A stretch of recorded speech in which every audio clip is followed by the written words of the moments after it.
వనపర్తి మండలం చిమనగుంటపల్లి గ్రామంలో నిర్వహించిన రేవల్లి మండల కేంద్రంలో నిర్వహించిన ప్రజాపాలన కార్యక్రమంలో పాల్గొన్న వనపర్తి ఎమ్మెల్యే తూడి మేఘారెడ్డి రాజకీయాలతో సంబంధం లేకుండా వనపర్తి మున్సిపాలిటీ రాష్ట్రంలోనే ఆదర్శవంతమైన మున్సిపాలిటీగా తీర్చిదిద్దుతాం. సబ్సిడీ గొర్రెల కొరకు కట్టిన డబ్బులకు దరఖాస్తు పెట్టుకుంటే తిరిగి ఇచ్చేస్తారు. ఆత్మగౌరవం కొరకు పార్టీ వీడిన కాబట్టి ఎవరి ఆత్మగౌరవం దెబ్బతినకుండా చూస్తా. శాసనసభ్యులు తూడి మేఘారెడ్డి.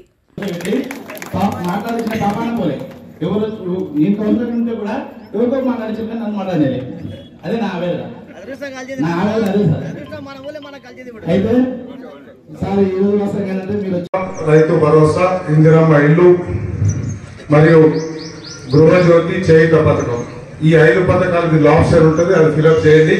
అది కాకుండా నీకు రేషన్ కార్డు కావాలా, ఏదైనా ధరణి సమస్య ఉందా, ఇంకా వేరే సమస్య ఉందా, కరెంటు సమస్య ఉందా, నల్ల వస్తలేదా, ఇంకేదైనా ఏ ప్రాబ్లం ఉంటుంది ఒక తెల్ల పేపర్ తీసుకోండి, మీరు రాసి ఇవ్వండి.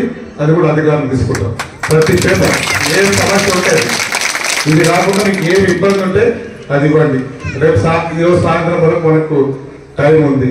ఒకవేళ ఎవరైనా మన హైదరాబాద్ ఉండో ఇంకెక్కడ రాలేకపోతే కూడా రేపు మేము అవకాశం ఇస్తాం. మండల ఆఫీసులో, కలెక్టర్ ఆఫీసులో మనలు అధికారులు మెసేజ్ పెడతారు. అక్కడ వెళ్ళి కూడా ఇవ్వచ్చు. ఏం తొందరపడి ఏం టెన్షన్ పడకుండా ఇచ్చేసేయండి. దాంతో పాటు ఈ అభయహస్తం అనే కార్యక్రమం ప్రతి 4 నెలలకు ఒకసారి నడుస్తుంది. సంవత్సరానికి 3 సార్లు నడుస్తుంది. ఇది లాస్ట్ కాదు, కంటిన్యూ ప్రాసెస్ చేస్తుంది. ఇది ఇందిరమ్మ రాజ్యం, ప్రజల రాజ్యం. అది కూడా నేను దృష్టిలో పెట్టుకున్నాను. దాంతో పాటు మన గ్రామానికి ఈ కొంతమంది పెద్ద మనుషులు ఈ మధ్యకాలంలో వాట్సాప్ గ్రూప్లలో దానిలలో చెప్తున్నారు.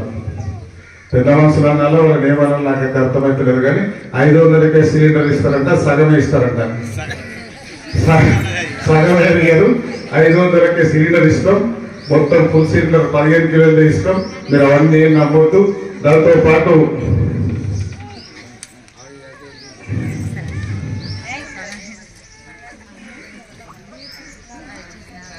మన గౌరవ మున్సిపల్ చైర్మన్ గారు చెప్పినట్లు ఈ గృహలక్ష్మి పథకాన్ని గత ప్రభుత్వం ప్రవేశపెట్టి లాస్ట్ మూమెంట్ లో ఆ జీవోను పేపర్లు ఇచ్చేసి వాళ్ళ ప్రొసీడింగ్స్ ఇచ్చేసిండ్రు. ఆ జీవో మొత్తం రద్దు అయింది. ఒకటి. రెండోది, ఈ యాదవులకు గొర్రెల కోసం డీడీ కట్టుకున్నారు. నేను ఆల్రెడీ అన్ని మండలాల్లో కలెక్టర్ గారితో డిసైడ్ చేసినాం. ఒక అప్లికేషన్ ఫామ్ ఇచ్చున్నాను రిఫండ్ డబ్బుల కోసం, డబ్బులు వాపసు రావడానికి. ఆ ఫామ్ ఫిలప్ చేసి ఇస్తే 3 రోజుల కలెక్టర్ గారు అకౌంట్లో డబ్బులు ఉన్నాయి. అవన్నీ రిటర్న్ వస్తున్నాయి. ఎందుకంటే మేము ఆ స్కీమ్ ఎలక్షన్ల ముందు కాంగ్రెస్ పార్టీ చెప్పలేదు కాబట్టి ఆ స్కీమ్ ఇంప్లిమెంట్ కాదు. ఫర్దర్ ఆ డబ్బులు వాపసు తీసుకోవాలి. దాంతో పాటు రోడ్ల విస్తరణ, అది కంటిన్యూస్ ప్రాసెస్.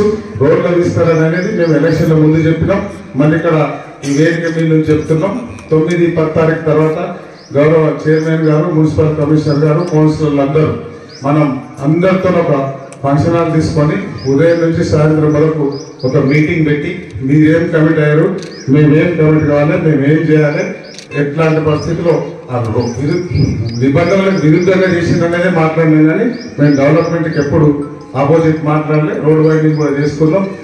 తీసుకొచ్చిన నిధులు అది నేను 3వ రోజు 4వ రోజు ముఖ్యమంత్రి గారు ప్రమాణ స్వీకారం చేసినాక ఆ జీవోలన్నీ కలెక్టర్ గారి దగ్గర తీసుకెళ్లి నేను గౌరవ సీఎం గారి దగ్గరికి, రేవంత్ రెడ్డి గారి దగ్గరికి వెళ్ళి, అన్న ఇది మీ సొంత నియోజకవర్గం, మీరు ఇక్కడ చదువుకున్న నియోజకవర్గం, ఆ ఫండ్స్ అన్ని ఒక్కటి కూడా వేస్ట్ కావద్దని నేను లెటర్ ఇచ్చేస్తే ఇమ్మీడియట్ గా 5 నిమిషాలను ఎండార్ చేసి కలెక్టర్ పంపించిండు. అది నేను ఎప్పుడో ముందే చేసేసిన, అది కూడా మనం ప్రాసెస్ చేసుకున్నాం. దాంతో పాటు ఇక్కడ స్థానికంగా చాలా ప్రాబ్లమ్స్ ఉన్నాయి. ఇప్పటిదాకా నేను ఆ గుడి పోయి ఇట్లా వస్తున్నా. ఈ మున్సిపాలిటీలో ఈ కాంగ్రెస్, బీఆర్ఎస్ ఇంతకుముందు చైర్మన్ గారు చెప్పినట్టు నేను అట్లేం చూడను. ఎందుకు చూడను అంటే మార్చి 9 తారీఖున నా వీడియో చూడండి. నేను రిజైన్ చేసిన రోజు మార్చి 9 తారీఖు నాడు నేను రాజీనామా చేసిన రోజు నా వీడియో చూడండి మీరు. నాకు అసలు కడుపు మండింది. అక్కడ నుంచి మండింది మనకు. సర్పంచ్ చేసే వార్డు మెంబర్ కాడ నుంచి, సర్పంచ్ కాడ నుంచి, ఎంపీటీసీ కాడ నుంచి, ఎంపీపీ కాడ నుంచి జెడ్పీ చైర్మన్ వరకు, డిప్యూటీ స్టార్ నుంచి ఇక్కడ వార్డు కౌన్సిలర్ నుంచి మున్సిపల్ చైర్మన్ వరకు అన్ని పనులు మీరే చేస్తున్నారు. మీరు అట్లా ప్రవర్తిస్తున్నారు కాబట్టి మేము బయటికి వస్తున్నామని నిరంజన్ రెడ్డి గారికి నేను ఆలోచన చెప్పాను. సో నేను ప్రజాప్రతినిధులని లోకల్ బాడీస్ ని గౌరవించే దాంట్లో నేను ఆత్మగౌరవం కోసం మేము బయటకు వచ్చినాం కాబట్టి అందరి ఆత్మగౌరవం దెబ్బతినకుండా చూసుకునే బాధ్యత కూడా నేను తీసుకుంటాం. మీరు అందరూ ప్రశాంతంగా ఉండండి. దాంతో పాటు ప్రోటోకాల్ విషయంలో నేను మున్సిపల్ కమిషనర్ కానీ ఏ అధికారికి కానీ పలానాలో పిలవమని చెప్పలే, పలానాలో ఉండని చెప్పలే. ప్రోటోకాల్ ప్రకారం శిలాపథకం నాకు వాట్సాప్ పెడితే కూడా నేను యాజ్ పర్ ప్రోటోకాల్ బోర్డు అని నేను అందరూ అధికారులు చెప్తున్నాను. అంతకుముందు మీ గవర్నమెంట్ చేసిన తప్పులు నేనైతే చేయ. అంతకుముందు కూడా మీకు పిఏ ఉంటుండే, అంతకుముందు అక్కడ ఆఫీస్ అక్కడ పిఏ ఉంటుండే, పేరు చెప్పాల్సి వస్తుంది చెప్తున్నా కానీ అధికారులకు తెలియకుండా ఆయనే పంపించేస్తుండే. అధికారులను మేము అడిగితే పెద్ద మండలం మనకు ఎవరు పిఏ పంపించింది అంటున్నాను.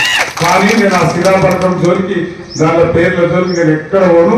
పబ్లిక్ నుంచి ఎన్నుకోబడ్డ వార్డు మెంబర్ అయిన ఒకటే, ఎమ్మెల్యే అయిన ఒకటే నేను అట్లా ఆలోచన చేస్తా.